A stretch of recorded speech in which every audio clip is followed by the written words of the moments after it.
तुमचं स्वागत आहे KWP द एंटरप्रेन्युअर. आज आपण अशा विक्री तंत्रांबद्दल बोलणार आहोत, जे तुम्हाला कोणतंही उत्पादन किंवा सेवा यशस्वीरित्या विकण्यास मदत करतील. विशेषतः मराठी उद्योजक आणि लघु व्यावसायिकांसाठी हे खूप महत्त्वाचे आहे. चला तर मग आपल्या प्रवासाला सुरुवात करूया. उद्योजकतेच्या या जगात विक्री हाच यशाचा मंत्र आहे. पण अनेकदा आपल्याला वाटतं की विक्री म्हणजे फक्त बोलणं किंवा एखाद्याच्या गळ्यात काहीतरी मारणं. मात्र विक्री म्हणजे लोकांना मदत करणं आणि त्यांच्या गरजा पूर्ण करणं. यासाठी योग्य दृष्टिकोन आणि प्रभावी तंत्रज्ञान आवश्यक आहेत. भाग 1. यशस्वी विक्रेत्याची मानसिकता. यशस्वी विक्रीची सुरुवात योग्य मानसिकतेतून होते. काही मूलभूत गोष्टी लक्षात ठेवल्या पाहिजेत. 1. तीक्ष्ण निरीक्षणशक्ती. तुम्ही पैसे खर्च करताना कसे निरीक्षण करता, यातूनच तुम्ही पैसे कमवायला शिकता.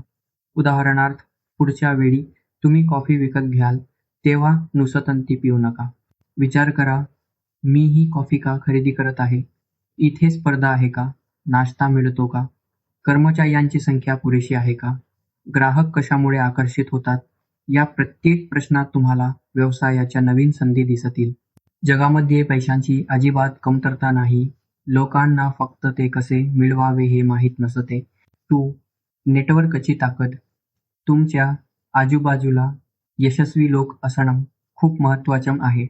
तुम्ही ज्या लोकांशी जास्त वेळ घालवता, त्यांची सरासरी तुमची ओळख असते. जर तुम्ही अशा लोकांसोबत असाल, जे सतत पैसे कमावण्याबद्दल बोलतात, तर नकळत तुम्हीही ते शिकता. लांडगे जसे कळपात शिकार करतात, त्याचप्रमाणे एकत्र काम केल्याने अनेक बाजूंनी संधी दिसतात, ज्या एकट्याने दिसणार नाहीत. नंबर 3. विश्वास आणि दृढनिश्चय. तुम्ही जे विकता त्यावर तुमचा पूर्ण विश्वास असला पाहिजे. लोकांना तुमच्यावर विश्वास ठेवायचा असतो आणि त्यांना तुमचे उत्पादन किंवा सेवा खरेदी करायची असते. तुम्ही त्यांच्या तार्किक मनाला ते निर्णय घेण्यासाठी मदत केली पाहिजे जे त्यांना आधीच घ्यायचे आहेत. जर तुम्ही तुमच्या उत्पादनावर पूर्णपणे विश्वास ठेवला, तर तुम्ही ते अधिक प्रभावीपणे विकू शकता कारण तुमची प्रामाणिक इच्छा त्यांना मदत करण्याची असते. नंबर 4. स्वतःच्या अडथळ्यांवर मात करा. अनेक लोक यशस्वी होत नाहीत कारण ते आळशी, मूर्ख किंवा अहंकारी असतात. आळशीपणा म्हणजे पुरेशी मेहनत न करणं. यशस्वी होण्यासाठी 1.5 तास काम करण्याची तयारी असावी लागते. प्रत्येक क्षण कामात गुंतलेला असतो. अहंकारी लोक यशस्वी लोकांचा सल्ला ऐकण्यास नकार देतात. मी स्वतःच करेन असं म्हणतात. पण शिकण्यासाठी आणि पुढे जाण्यासाठी मार्गदर्शन स्वीकारणं महत्त्वाचं आहे. आता आपण आपल्या ग्राहकांना कसं समजून घ्यायचं आणि त्यांच्यासोबत विश्वास कसा निर्माण करायचा ते पाहूया. भाग मालो. ग्राहक समजून घेणं आणि विश्वास निर्माण करणं. विक्री म्हणजे केवळ उत्पादन विकणं नाही, तर ग्राहक आणि त्यांच्या गरजांशी जोडले जाणं. 1. उत्कृष्ट उत्पादन किंवा सेवा विका. तुम्ही जे काही विकता ते सर्वोत्तम असावं. जर तुम्ही परिणामाची हमी देऊ शकत असाल, तर विक्री करणे खूप सोपे होते.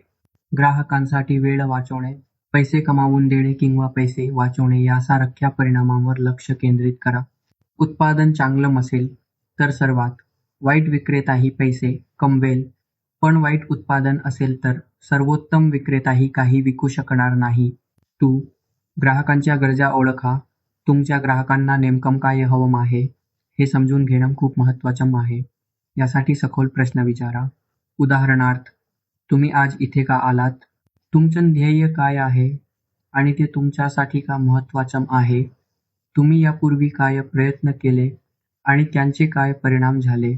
त्यांच्या मनातील समस्या आणि त्यामागील का समजून घेतल्यास तुम्ही त्यांच्यासाठी सर्वात योग्य उपाय देऊ शकता. 3. विश्वास निर्माण करा. Anti selling. अनेक ग्राहकांना सेल्सपर्सनवर अविश्वास असतो. ते तुम्हाला काहीतरी चिकटवण्याचा प्रयत्न करत आहात असं त्यांना वाटतं. यावर उपाय म्हणजे अँटी सेलिंग. म्हणजे विक्रीचा आग्रह सोडून द्या. उदाहरणार्थ, जर ग्राहक म्हणाला, तुमची किंमत खूप जास्त आहे, तर तुम्ही म्हणा, बरोबर आहे. तुम्हाला कदाचित आमच्या इतक्या सखोल मदतीची गरज नसेल. मी तुम्हाला कमी बजेटमध्ये काम करणाऱ्या काही पर्याय सुचवू शकेन. असं केल्याने ग्राहक तुमच्यावर अधिक विश्वास ठेवतो आणि स्वतःच तुमच्या उत्पादनाकडे आकर्षित होतो. ही पद्धत प्रामाणिक असली पाहिजे, केवळ युक्ती म्हणून वापरू नका. 4. ऐकण्याची कला. सर्वात यशस्वी सेल्सपर्सन बोलण्यापेक्षा जास्त ऐकतात. जेव्हा ग्राहक बोलतो, तेव्हा तो स्वतःबद्दल बोलतो आणि त्याला महत्त्वाचं वाटतं. तुम्ही त्यांना प्रश्न विचारून, त्यांच्या अडचणी आणि भावना समजून घेऊन त्यांच्यासाठी योग्य उपाय तयार करू शकता. नंबर 5. प्रामाणिकपणा आणि प्रतिष्ठा. अशा उद्योगात जिथे अनेक लोक खोटं बोलतात, तिथे तुमचा प्रामाणिकपणा तुम्हाला वेगळं ओळख देतो. दीर्घकाळात प्रामाणिकपणा आणि शब्दाला जागून काम केल्याने तुमची प्रतिष्ठा वाढते आणि ग्राहक तुमच्याकडे आपोआप येतात. आता आपण सर्वात महत्त्वाच्या भागाकडे वळूया. विक्री पूर्ण कशी करावी?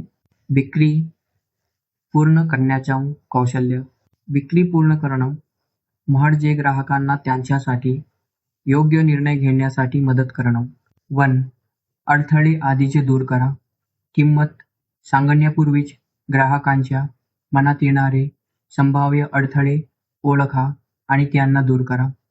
उदाहरणार्थ, वेळ, पैसा किंवा जोडीदाराची परवानगी यासारख्या गोष्टी. वेळ. जर ग्राहक म्हणाला, माझ्याकडे वेळ नाही, तर त्यांना सांगा की प्रत्येकजण व्यस्त असतो. जर त्यांना दीर्घकाळ टिकणारे परिणाम हवे असतील, तर त्यांनी आताच सुरुवात करावी, कारण व्यस्त असताना शिकलेले उपाय कायम उपयोगी पडतात. पैसा.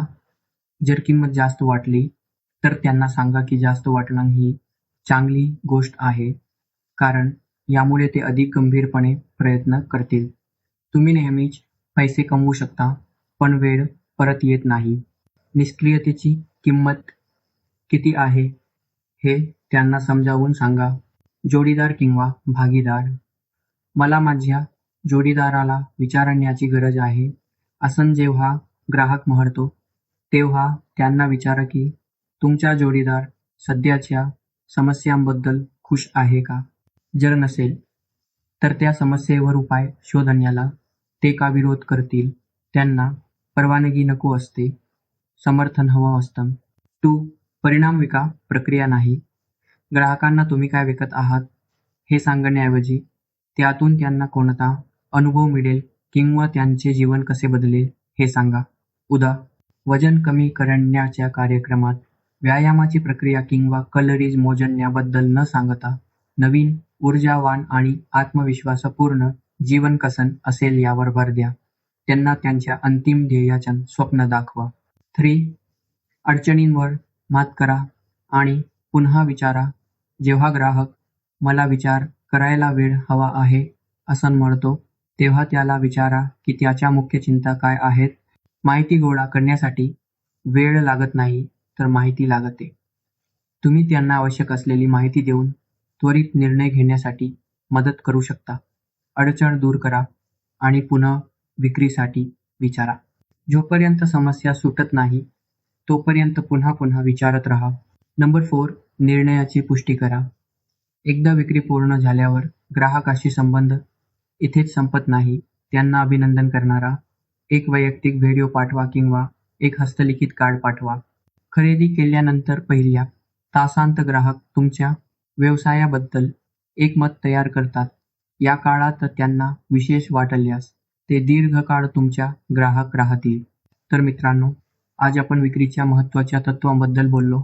लक्ष द्या, निरीक्षणशक्ती वाढवा, नेटवर्क, योग्य लोकांशी संबंध जोडा, उत्पादन, सर्वोत्तम उत्पादन किंवा सेवा तयार करा, ग्राहक, ग्राहकांच्या गरजा समजून घ्या आणि विश्वास निर्माण करा. क्लोजिंग. अडथळे आधीच दूर करा आणि लोकांना त्यांच्या फायद्याचा निर्णय घेण्यास मदत करा. लक्षात ठेवा, विक्री म्हणजे शक्ती, कारण ती तुम्हाला इतरांना दिशा देण्याची किंवा प्रभावित करण्याची क्षमता देते. तुम्ही जितके जास्त शिकाल आणि या कौशल्यामध्ये गुंतवणूक कराल, तितका अज्ञानाच्या वेळेचा कर कमी होईल. या तत्त्वांचा वापर करून तुम्ही केवळ तुमच्या विक्रीतच नाही, तर तुमच्या संपूर्ण उद्योजकतेच्या प्रवासात यश मिळवू शकता. हे तंत्र तुमच्या दैनंदिन कामात लागू करा आणि मला खात्री आहे की तुम्हाला सकारात्मक बदल दिसतील. आज माझ्यासोबत असल्याबद्दल खूप खूप धन्यवाद. पुढच्या भागात आणखी काही नवीन विषयावर बोलूया. तोपर्यंत K.P. द एंटरप्रेन्युअर स्क्रिप्ट ऐकत रहा आणि यशस्वी होत रहा. जय हिंद, जय महाराष्ट्र.